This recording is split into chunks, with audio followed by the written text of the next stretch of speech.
Aujourd'hui, 5 août 1960, à 0 heure, au nom du droit naturel de l'homme à la liberté, à l'égalité et à la fraternité, je proclame solennellement l'indépendance de la République de Haute-Volta. Voilà, il y a 60 ans, le président Maurice Yameogo proclamait l'accession de notre pays à la souveraineté nationale et internationale, l'aboutissement de longues années de lutte pour l'émancipation. Retour dans ce journal sur les péripéties de cet événement historique. Dans un instant également, le témoignage d'un couple qui a vécu l'événement. Un tour dans ce journal à l'aéroport international de Ouagadougou. Nouveau protocole sanitaire depuis la réouverture le 1er août pour contrer le Covid-19. Et comme vous allez le voir, le dispositif se veut strict pour tout passager. À l'arrivée comme au départ, il faut montrer patte blanche. Explication à suivre. Tristesse et consternation à Beyrouth au lendemain de violentes explosions dans le port de la ville. Une partie de la capitale libanaise a des allures de champ de guerre. Le bilan continue de s'alourdir. On parle désormais de 135 morts, des milliers de blessés ainsi que d'énormes dégâts. 300 000 personnes ont perdu leur domicile. La cause de ce drame, ce sont des milliers de tonnes de nitrate d'ammonium, une substance dangereuse confisquée et stockée dans le port depuis des années. Les responsables de la catastrophe paieront le prix, promet le Premier ministre. Le tourisme interne pour sauver un secteur durement éprouvé par l'insécurité et la crise sanitaire, c'est le pari que se lance le département de la culture. Les enjeux dans un instant avec notre invité, le ministre de la Culture, des Arts et du Tourisme, Abdoul Karim Sango. Bonsoir, monsieur le ministre. Bonsoir, monsieur Jean-Emmanuel. Et à tout à l'heure. Voilà donc pour la une de ce journal. Madame, monsieur, bonsoir et bienvenue. Bonne fête de l'indépendance à tous. 60 ans d'indépendance donc pour le Burkina, une accession à la souveraineté internationale proclamée ce 5 août 1960 par le président Maurice Yameogo. C'était l'aboutissement d'une longue lutte menée par des mouvements politiques progressistes, estudiantins et syndicaux, que de péripéties, surtout pour ce qui concerne les pays d'Afrique francophone, confrontés à l'époque à la mauvaise volonté du colon. C'est ce que nous explique le professeur Yacouba Zerbo, enseignant-chercheur, Adama Guiti et Pascal Canet. Aujourd'hui, 5 août 1960,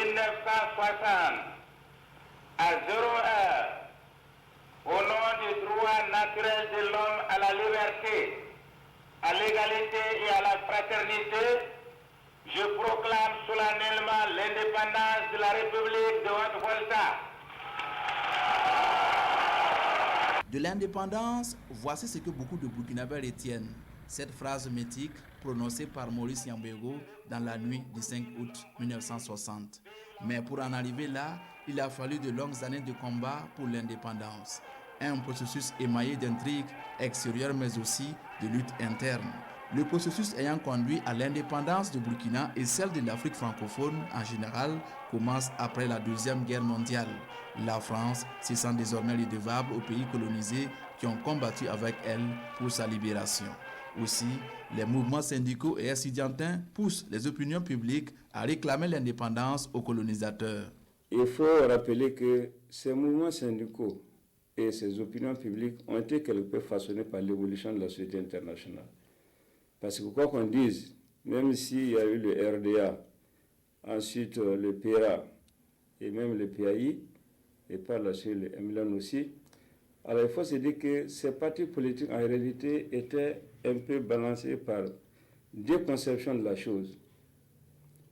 C'est-à-dire que la conception partisane pour l'indépendance et la conception partisane effectivement de rester effectivement avec la France au sein de la communauté. C'est donc à contre-cœur que la France s'engage dans le processus de décolonisation, non sans trouver des artifices pour conserver ses colonies. C'est pour cela que progressivement, la question d'autonomie qui avait été effectivement refusée a été finalement acceptée par la suite.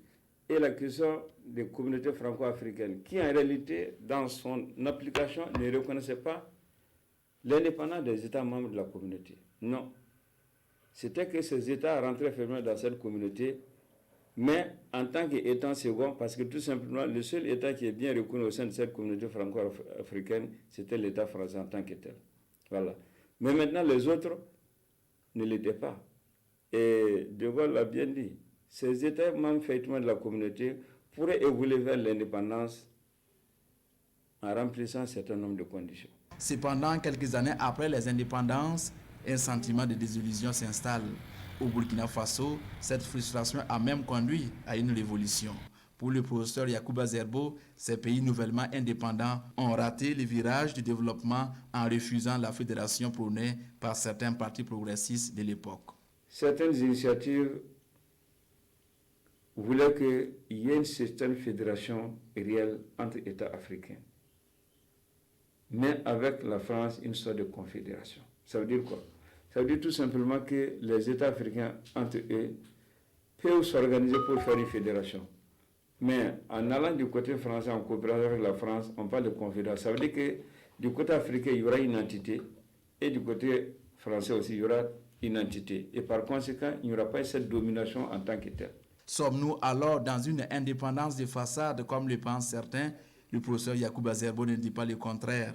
Le Burkina Faso et d'ailleurs toutes les anciennes colonies françaises n'ont jamais totalement coupé les liens avec l'ancien colonisateur. Au niveau des accords de coopération qui ont été signés, pratiquement en 1961, tous les volets de la vie internationale de ces pays sont concernés par ces coopérations. Donc c'est pour dire en réalité qu'il y a une survivance alors de l'influence de la métropole, que ce soit au plan politique, au plan économique et également même au plan culturel et technologique. Alors nous restons encore sous cette influence-là. Et le franc CFA en est un facteur très important. Néanmoins, pour le professeur Yacouba Zerbo, la date du 5 août est très importante dans l'histoire du Burkina Faso, car elle marque la prise de responsabilité des Voltaïques de leur destin. Désormais, la France ne peut être tenue pour seule responsable de ce qui arrivera aux Voltaïques, devenus plus tard burkinabés. Et des témoins de cet événement historique sont encore là, bien vivants et pleins de souvenirs. Sont de ceux-là le couple d'Era, jeunes élèves en 1960. Ils ne mesuraient peut-être pas la portée de cette proclamation, mais la liesse populaire ne laissait pas de doute sur les espoirs du peuple voltaïque, désormais maître de son destin. Premier changement pour eux à l'école avec des programmes beaucoup moins gaulois et plus en phase avec leur réalité. Aujourd'hui retraités de la santé et de l'enseignement à Bobo Dioulasso, ils ont bien voulu replonger dans le passé. Témoignage dans ce reportage de Lamine Karantao et Karim Sissé. À la retraite depuis maintenant une vingtaine d'années, Arjuma Ibrahim Dera et son épouse font partie des Voltaïques qui ont vécu l'avènement de l'indépendance de la Haute-Volta. C'était le 5 août 1960. 60 ans après, ils se remémorent l'événement. À l'époque, ils n'étaient que des élèves de 13 et 16 ans. Le 5 août 1960, moi j'étais à Ouaga dans un établissement qu'on appelait le Centre d'apprentissage, CA. C'est l'actuel lycée technique. Alors, donc le 5 août, nous étions des élèves, je faisais la 6e. Le 5 août 1960, j'étais élève à Dédougou, à l'école primaire, CM2. Avant l'indépendance, dans les colonies françaises, la grande partie du programme scolaire était consacrée à la France.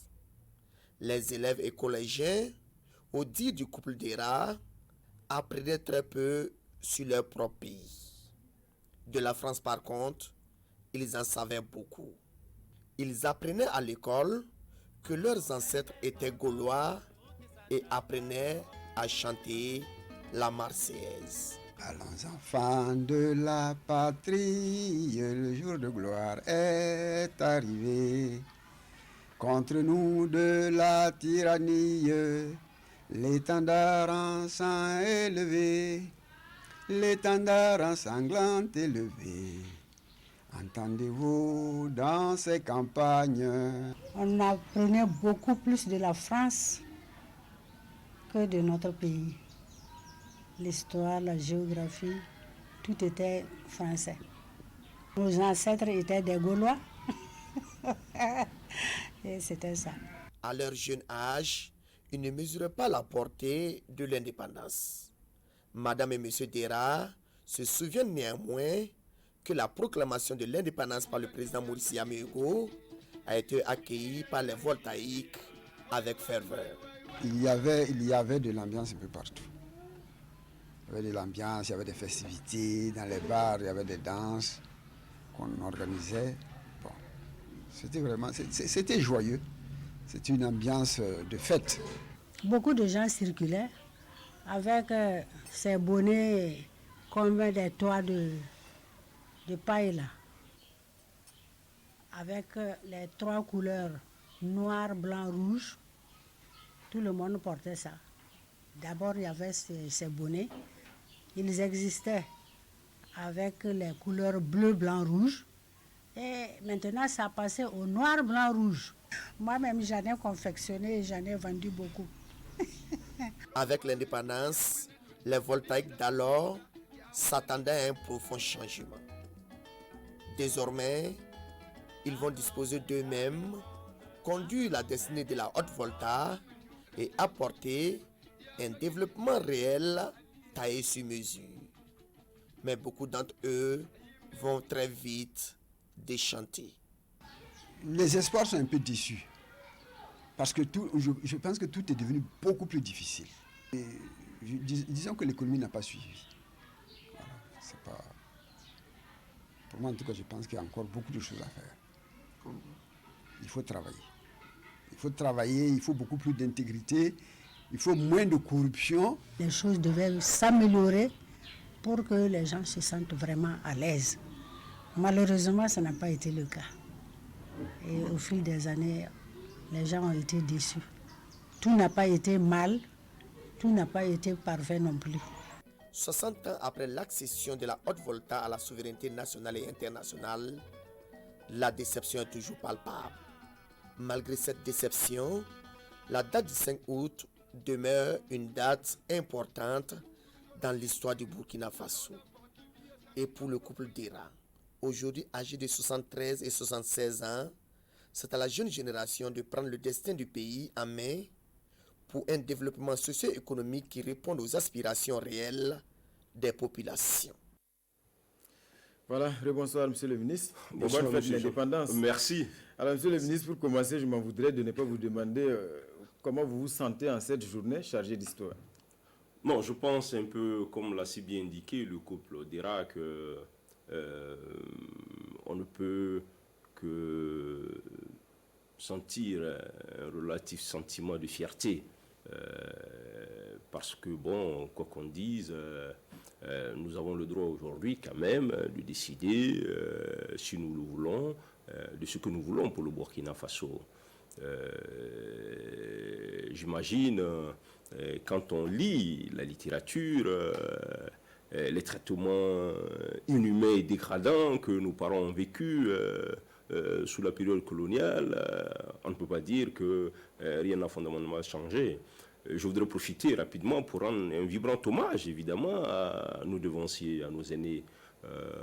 Nous avons souvent tendance à les pourfendre, mais je dois dire qu'ils ont fait ce qu'ils devaient faire. Je pense en particulier à quelqu'un comme Daniel Wezin Coulibaly. S'il avait été entendu déjà en 1958, parce qu'il posait le principe qu'il nous appartenait de déterminer par nous-mêmes ce qui était bien pour nous. Vous imaginez, c'est ce discours qui est repris aujourd'hui. Vous avez des groupes politiques qui parlent aujourd'hui du développement endogène. Si nous l'avions fait, ce que la tantie, la maman appelle ici la déception, on l'aurait moins mal vécu. Elle aurait été moindre. Elle aurait été moindre. Venons-en à nos moutons, Monsieur le ministre. Il est question aujourd'hui dans votre département d'un grand défi, la relance du tourisme interne. En tout cas, je pense qu'il y a beaucoup de dispositions qui ont été annoncées, notamment la baisse des prix au niveau des hôtels, pour en tout cas inciter ce tourisme interne-là. D'abord, pour commencer, que vaut ce tourisme interne aujourd'hui, Monsieur le ministre? Je dois dire que si je m'en tiens véritablement aux chiffres de 2019, le tourisme interne en termes de recettes ETH, c'est-à-dire les établissements touristiques hôteliers, c'est autour de 55 milliards de francs. Si je compare avec les chiffres de 2018, il y a eu une progression de façon relative de 5,9% par rapport aux chiffres que nous avions en 2018. Donc de façon, j'allais dire, absolue, le tourisme interne se porte bien. Et ça, c'est les chiffres globaux que je donne là, en termes de pourcentage. Sinon, les chiffres exacts, je les ai, rapidement, je vous les donne. Nous avions globalement 569 000 touristes en 2019 contre 540 000 en 2018. Donc, il y a la progression qui est là. Et vous pensez parmi les 569, je dois dire 75% des touristes, c'est des nationaux. Donc, contrairement à une certaine opinion, non, les nationaux font l'effort, évidemment, de voyager, de visiter le Burkina. Ça confirme l'idée que, finalement, pour développer ce secteur, nous n'avons pas besoin forcément, en réalité, de ceux qui nous viennent de l'étranger. Vous pensez qu'on peut mieux faire? On peut largement mieux faire, pour autant que chaque Burkinabé, évidemment, prenne conscience des véritables enjeux. Parce qu'un des enjeux véritables ici, c'est ce que j'appelle le dialogue des cultures, le dialogue des peuples. Vous ne pouvez pas rester à Ouagadougou et puis comprendre les populations du sud-ouest, les populations qui vivent dans la région des Cascades, dans le centre-est et tout cela. Lorsque vous faites un voyage, vous faites un séjour, même de 2 ou 3 jours, vous partagez la culture de ce milieu-là. Ce qui vous permet, en fait, finalement, d'avoir une forme de relativisme dans votre perception globale de la vie. Monsieur le ministre, est-ce que le tourisme n'est pas quand même un luxe pour le Burkinabé moyen aujourd'hui? En tout cas, c'est un cliché qui demeure jusqu'à présent dans les esprits. Je pense que ça a été un cliché. Le mot, il est à propos. Ça a été un cliché parce que, simplement, de mon point de vue, c'est que lorsque nous étions enfants, nous avions une vision assez réduite du tourisme, du touriste. Pour nous, le touriste, c'est le blanc. La seule forme de tourisme que nous avions, pour ceux qui vont à l'école, c'était de retourner dans leur village, aider les parents dans les travaux champêtres. Mais ça correspondait évidemment à un certain stade d'évolution de notre pays. Aujourd'hui, quoi qu'on dise, nous avons une relative classe moyenne. Et vous savez très bien, lorsque vous avez une classe moyenne, les loisirs, ça devient important.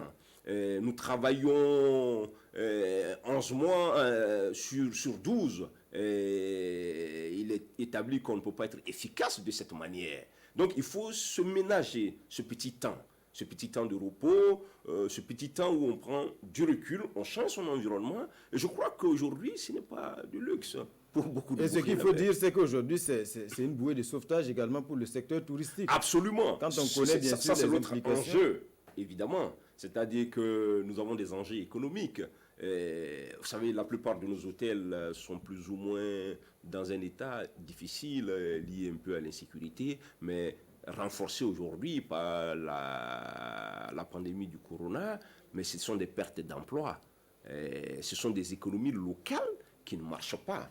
Donc, cet engagement citoyen aujourd'hui de faire du tourisme interne participe de maintenir une activité aussi stratégique que le tourisme. Je dois dire qu'au plan mondial, le tourisme, c'est 11% de l'ensemble des richesses au plan mondial.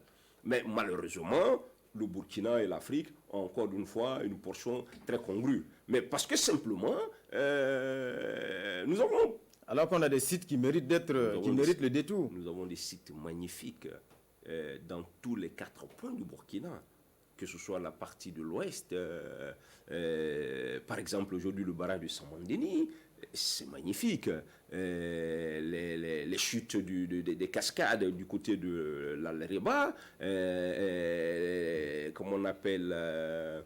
Lango à Ouagadougou, mais je restais encore un peu dans cette région du Burkina où nous allons célébrer un peu les pics de Sendou, voilà, le lac de Tengrela.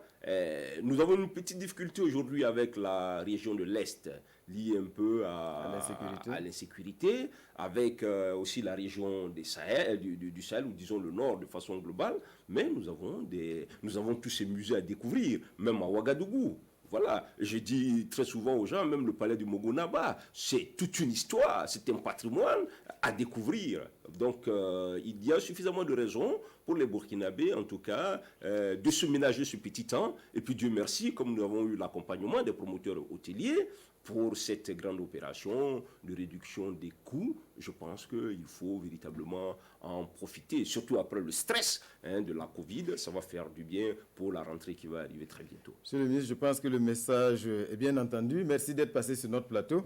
Je vous dis merci de m'avoir invité. Alors, suite de ce journal, vaincre l'infécondité du dialogue social par l'intelligence collective, tout un défi dans le contexte du Burkina. La question était au cœur d'une conférence organisée aujourd'hui par le Mouvement citoyen du renouveau, une tribune d'échange direct entre acteurs et experts de la question. Explication Paul-David Bambara et Sekou Zongo. Gouvernants et partenaires sociaux doivent impérativement trouver un consensus pour un développement et un climat social apaisé. C'est la conviction du mouvement citoyen du renouveau. Et pour parvenir à cette approche, acteurs et experts du dialogue social sont ici réunis pour échanger et tracer des lignes directrices à ce dialogue social. L'activité de ce matin vise à faire en sorte que finalement l'ensemble des acteurs puissent renouer le fil d'un vrai dialogue apaisé, d'un vrai dialogue qui permet donc d'être fécond. Et c'est exceptionnel ce qui se passe ce matin parce que vous avez autour de la table tous les acteurs qui interviennent dans le dialogue social, qui ont accepté de venir contribuer, dire quelle est leur compréhension, quelle est leur proposition, quelle est leur position, si on veut repartir dans un dialogue social basé sur la confiance et qui permet donc de créer la calmie. Et pour arriver à créer la calmie, la confiance entre les différentes parties est un préalable capital. Lorsque les syndicats estiment que le gouvernement ne mène pas un vrai dialogue, et quand le gouvernement, pour rencontrer les organisations syndicales, estime qu'elles sont maximalistes dans leurs revendications, vous voyez bien que c'est difficile. Il faut que les gars soient clean dans leur tête, viennent effectivement pour discuter, pas un affrontement, mais un échange. Même si au départ, on n'est pas sur la même longueur d'onde, ça peut être difficile, ça même peut être douloureux. Mais qu'on trouve les moyens de surmonter ces difficultés pour qu'on puisse arriver à une solution qui satisfasse tout le monde. Une dizaine de panélistes animent cette conférence pour le dialogue social. Pour le président du mouvement citoyen du renouveau, l'intelligence collective devrait être le déclic d'un dialogue social réussi, étant entendu que tous les acteurs ont pour dénominateur commun l'intérêt général. L'aéroport international de Ouagadougou qui reprend vie après la réouverture des frontières aériennes. Déjà une vingtaine de vols enregistrés depuis le 1er août. Mais comme je vous le disais en titre, plus rien ne se passe comme avant. À l'arrivée comme au départ, il faut se soumettre au nouveau protocole sanitaire. Test Covid, port du masque, respect des distances. Les consignes sont strictes, mais visiblement les passagers s'en accommodent et sont rassurés. Souleymane Sanou, Sanouha Christine Koulibaly. Un hall d'attente qui grouille de monde, des commerces ouverts, des passagers prêts à embarquer et des avions prêts pour le décollage. La vie reprend son cours ici à l'aéroport international de Ouagadougou. Mais avant d'embarquer, le respect strict du protocole sanitaire s'impose. Un protocole qui commence dès le parking avec ce marquage au sol. Puis, la première barrière sanitaire. Gel hydroalcoolique, renseignement de la fiche voyageur, présentation du test Covid valide, prise de température avec l'accessoire devenu indispensable, le masque.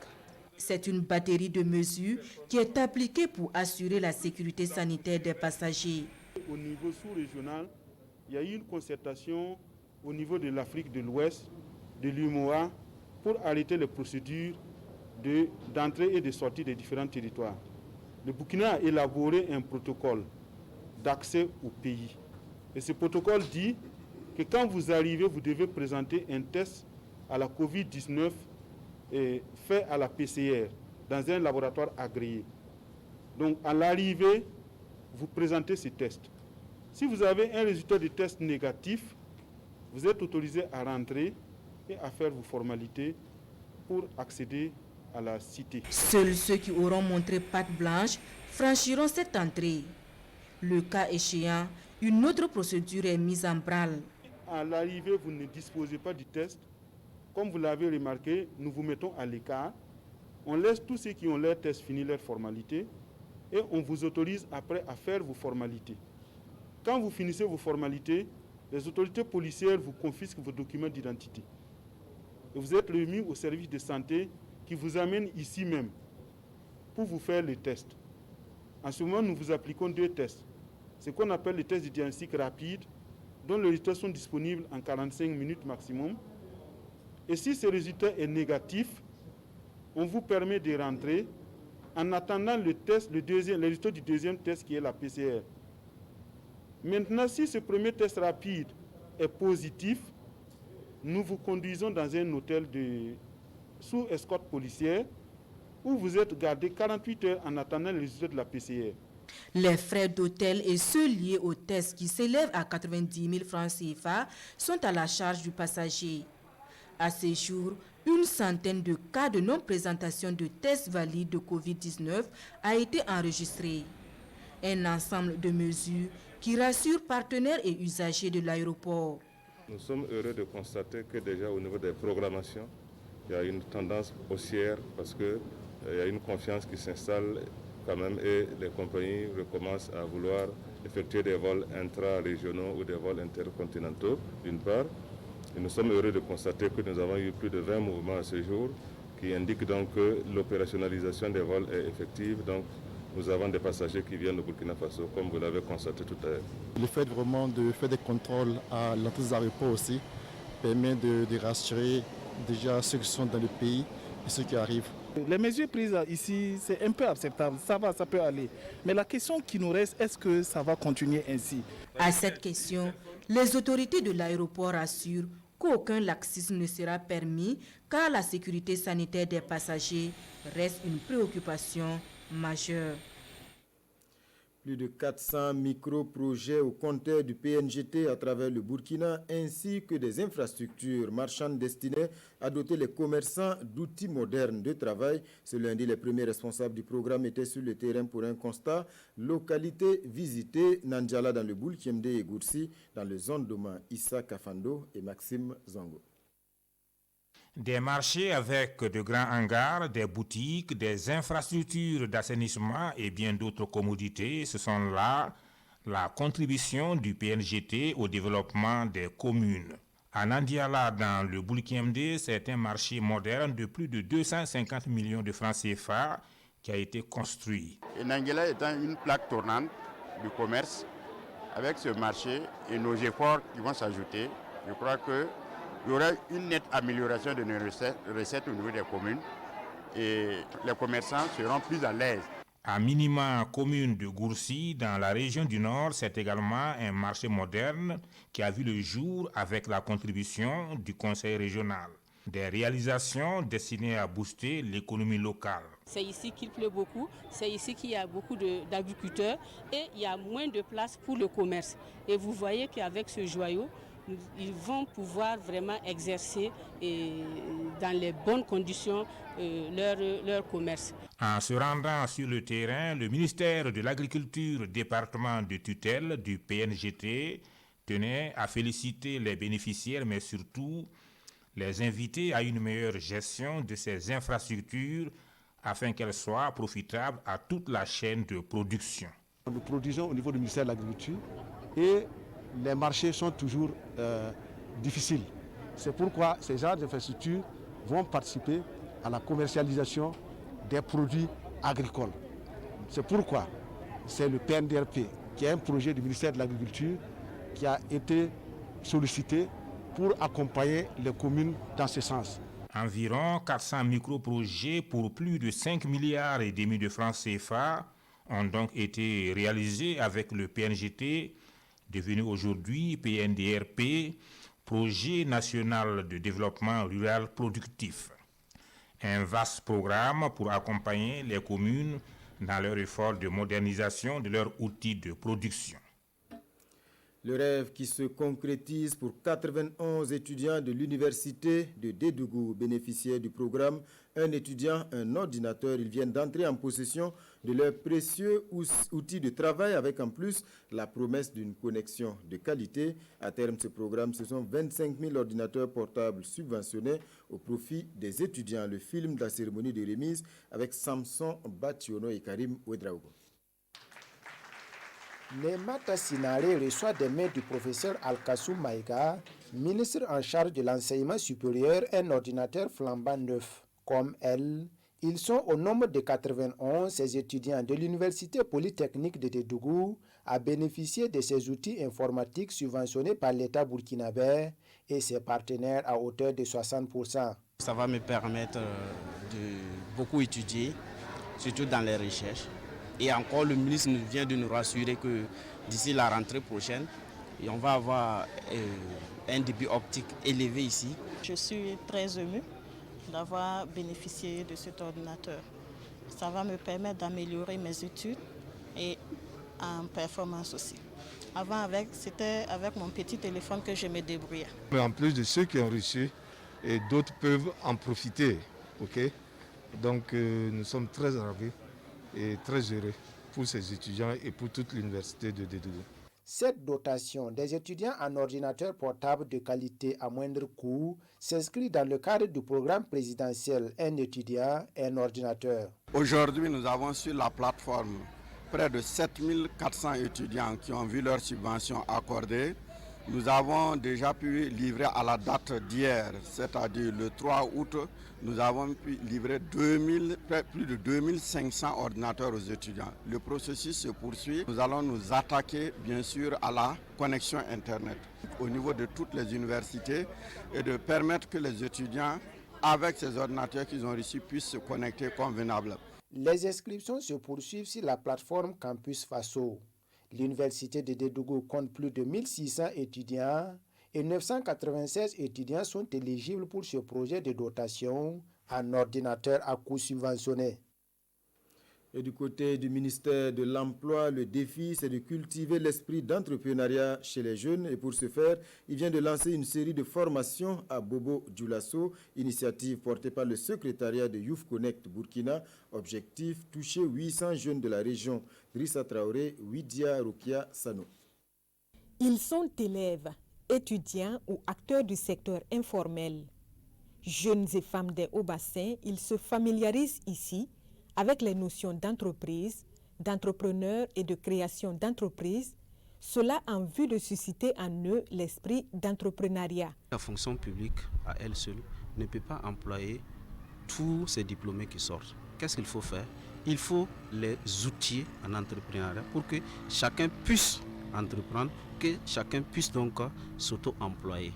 S'auto-employer, ces participants y aspirent déjà, à l'image de Sandrine Ouattara qui fonde beaucoup d'espoir sur cette formation. Je suis étudiante en industrie alimentaire et je suis venue ici pour apprendre afin de créer plus tard ma propre entreprise et de transformation de produits locaux. 5 sessions du genre au profit de 800 jeunes et femmes se tiennent simultanément dans la région des Hauts-Bassins. 3 jours, c'est le temps pour ces formations, prévues également dans les autres régions du Burkina Faso. Elle avait été installée en décembre 2019 avec pour mission d'œuvrer au retour et à la consolidation de la paix dans leurs milieux respectifs. Il s'agit des Amazones de la cohésion sociale et pour leur permettre de jouer pleinement leur rôle, le ministère en charge de la cohésion sociale et l'Organisation internationale des migrations veulent leur donner les armes, là également à travers une série de formations lancées en début de semaine à Zignaré. Daouda Ouattara et Maïmouna Traoré. Ces femmes ont été désignées et installées le 29 décembre 2019 à Bobo Dioulasso comme Amazones de la cohésion sociale. Elles sont donc appelées à s'impliquer dans la prévention, la construction et la consolidation de la paix. Il s'agit au cours de cette formation de renforcer leurs capacités sur l'utilisation des outils de sensibilisation sur la paix, le civisme et la gestion des conflits. Les femmes doivent jouer un rôle de premier plan. Les femmes ont un rôle de premier plan et malheureusement les femmes sont toujours relayées au second plan et ce sont elles qui souffrent en premier. Ce sont les femmes qui sont les premières victimes. Donc il était important à travers cette initiative d'aider les femmes justement à pouvoir aller de l'avant, à pouvoir être mieux impliqués dans la prévention au niveau local, au niveau de leur communauté, à travers cette formation qui les étudieront à un changement de comportement. La formation consiste à la maîtrise et à l'utilisation d'une boîte à images sur les mécanismes de pacification du discours, la promotion du dialogue social, la transmission des valeurs communes du vivre ensemble, l'identification, la prévention et la gestion des conflits. Les participantes, au nombre de 28, sont venues de 6 régions.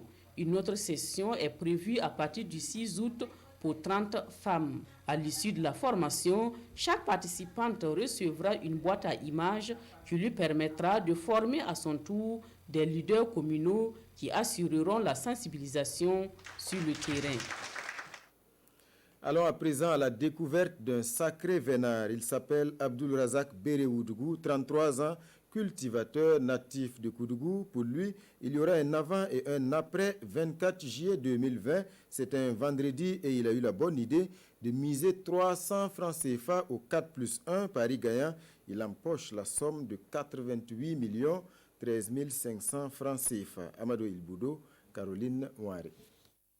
Âgé de 33 ans et cultivateur de profession, Abdul Razak Berewoudgou est devenu multimillionnaire par le fait de la loterie nationale burkinabé.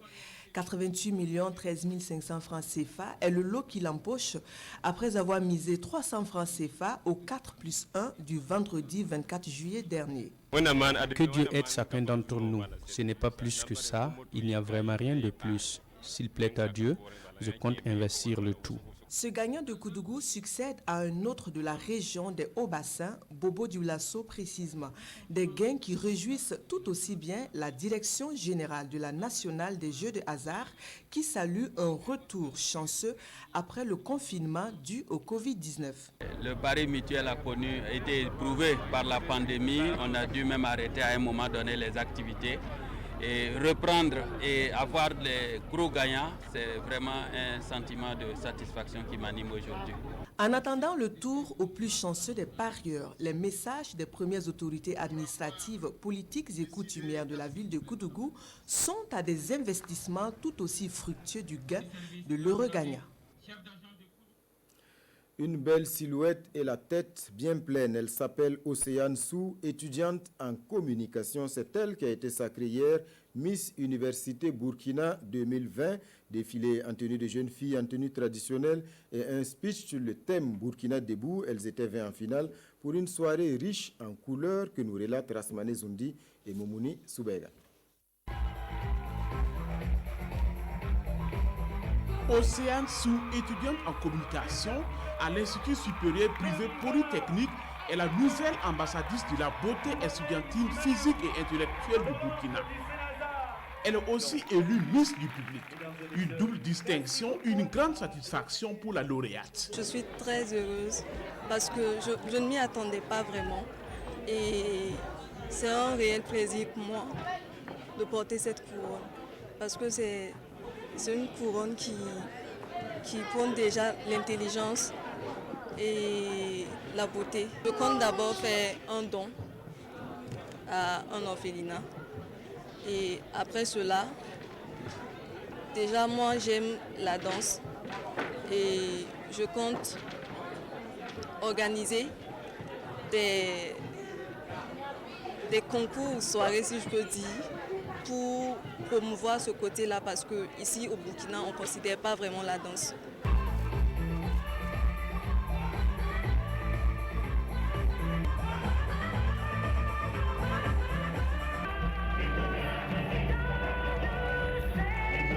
Pour le promoteur, c'est un pari gagné car cette 18e édition se tient dans un contexte marqué par le Covid-19. Les difficultés rencontrées, vous savez, lorsque vous êtes à 10 jours d'une manifestation et puis on annule la manifestation, vous avez déjà engagé des dépenses qu'on ne peut plus récupérer.